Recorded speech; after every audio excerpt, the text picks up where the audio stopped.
Hello friends, எல்லோருக்கும் இனிய வணக்கம். இன்றைக்கி நாம் இந்த வீடியோவில் ஒரு அருமையான சூப்பரான ஒரு ஸ்டோரியை பற்றி நாம் பார்க்க போகிறோம். இந்த வீடியோவை உங்களுக்கு ஸ்பான்சர் பண்ணுறது எஸ்பிஓ டிஜிட்டல் மார்க்கெட்டிங். இந்த எஸ்பிஓ டிஜிட்டல் மார்க்கெட்டிங்கில் நீங்களும் இணைந்து பயனடைய விரும்பினால் 9994104160 இந்த வாட்ஸ்அப் நம்பருக்கு உங்களுடைய பெயர் மற்றும் குவாலிஃபிகேஷனை அனுப்பி வையுங்கள். உடனடியாக விரிவான தகவல்கள் உங்களுக்கு கிடைக்கும். பெரிய தப்பு. தினம் 300 ரூபாய் சம்பாதிக்க அரிய வாய்ப்பு. இன்ஸ்டாகிராம், ஃபேஸ்புக் பயன்படுத்த தெரிந்தால் போதும் content post and content publishing மூலமா தினம் 300 ரூபாய் சம்பாதிக்கலாம். இந்த வேலை செய்ய 5 நிமிடம் போதும். Work training support, group communication support, all language customer live chat support, முக்கியமா சொந்தமா ஒரு பிசினஸ் ஸ்டார்ட் பண்ற அளவுக்கு உங்களால கற்றுக்கொள்ளவும் முடியும், சம்பாதிக்கவும் முடியும். இந்த வேலை வாய்ப்பு வழங்குவது 5 வருடத்திற்கு மேல ரன் ஆகிட்டு இருக்க நம்ம தமிழ்நாட்டு company school of business organization private limited. மேலும் விவரங்களுக்கு டிஸ்கிரிப்ஷன்ல கொடுத்திருக்க நம்பருக்கு வாட்ஸ்அப் பண்ணுங்க. ஒரு பெரிய காடு, அந்த காட்டுல சிங்கமும் கழுதைப்புலியும் சேர்ந்து ஒரு மாட்டை வேட்டையாடி வச்சிருக்கு. சரி, இப்போ சாப்பிடலாம் அப்படின்னு சொல்லி கழுதைப்புலி கேட்குது. உடனே சிங்கம் சொல்லுது, இல்லை எனக்கு கொஞ்சம் டயர்டாக இருக்குது, கொஞ்சம் லேட்டாக கொஞ்சம் ரெஸ்ட் எடுத்துகிட்டு அதுக்கப்புறமா நாம் வந்து 2 பேருமே ஆளுக்கு பாதியாக பங்கு வச்சு சாப்பிட்டுக்கலாம் அப்படின்னு சொல்லுது. உடனே இந்த கழுதைப்புலியும் அதை கேட்டுக்கிட்டு வந்துருச்சு. சரி, நான் போய் குழந்தைங்கள பார்த்துட்டு வரேன்ட்டு உடனே கொஞ்சம் நேரம் சென்று இந்த கழுதைப்புலி வந்து தன்னுடைய குட்டி கழுதைப்புலியை அனுப்பி வைக்குது. சிங்கம் வந்து அந்த மாட்டை வந்து 2 பீஸாக வச்சுருக்கோம், நம்மளுடைய பங்கை போய் வாங்கிட்டு வா அப்படின்னு சொல்லி அனுப்பி வைக்குது. உடனே இந்த குட்டி கழுதைப்புலி வந்து பார்க்குது. சிங்கம் வந்து சாப்பிட்டுட்டு அந்த மாட்டோட குடலை மட்டும் கொடுக்குது. இந்த கழுதைப்புலி வாங்கிட்டு வந்துருச்சு.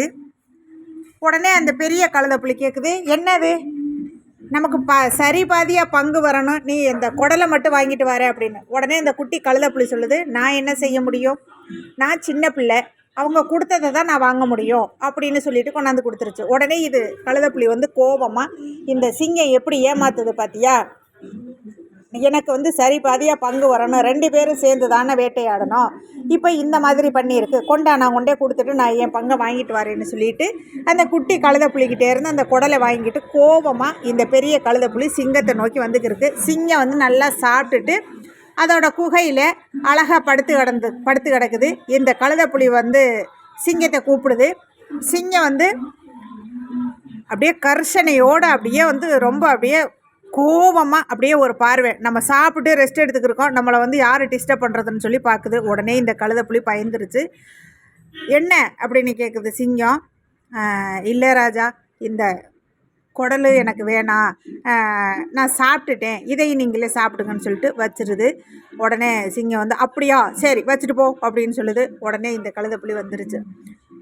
குட்டி கழுதைப்புலி கேட்குது, என்னம்மா சரி பாதியாக வாங்கிட்டு வரேன்ட்டு போனீங்க, இருந்த குடலையும் கொடுத்துட்டு வாரீங்க அப்படின்னு சொல்லி. உடனே அந்த கழுதைப்புலி சொல்லுது, நாம் எதிரியாக நினச்சி கோபப்பட்டு போனவங்க நம்மளை விட பலம் வாய்ந்தவர்கள் என்று தெரிந்தால் உடனடியாக அவர்கள்கிட்ட வந்து தாழ்ந்து வர வேண்டியது நம்மளுடைய பாதுகாப்பு, அதுதான் நமக்கு சேஃபு. சிங்கம் எப்போதுமே சிங்கம்தான். அப்படி இருக்கும்போது அதுக்கு நேராக நின்று நான் வந்து கோபப்பட்டு போனது, நேருக்கு நேராக நின்று பேசணும் அப்படின்னு சொல்லி கோபப்பட்டு போனதே பெரிய தவறுன்னு எனக்கு பட்டுச்சு. உடனே நான் தாழ்ந்து அந்த குடலையும் கொடுத்துட்டு வந்துட்டேன்ப்பா, உனக்கு நான் வேறு சாப்பாடு தர்றேன் அப்படின்னு சொல்லுது. இது யதார்த்தமான உண்மை தானங்க. நாம் வந்து எப்போவுமே நம்மளை விட பலம் வாய்ந்தவர்கள்ட்ட நாம் வந்து எவ்வளோ கொஸ்டின் கேட்டாலும் சரி, நாம் சண்டை போட்டாலும் சரி, அது நமக்கு கொஞ்சம் கூட நல்லது இல்லை அப்படின்னு தெரிஞ்சால் அடுத்த செகண்ட் நாம் தாழ்ந்து வர்றது நமக்கு பாதுகாப்பு. ஓகே ஃப்ரெண்ட்ஸ், நம்ம சேனலை இது வரைக்கும் சப்ஸ்கிரைப் பண்ணாதவங்க சப்ஸ்கிரைப் பண்ணுங்கள், லைக் பண்ணுங்கள், பிடிச்சிருந்தா ஷேர் பண்ணுங்கள். நெக்ஸ்ட் வீடியோவில் சந்திப்போம். தேங்க்யூ ஃபார் வாட்சிங்.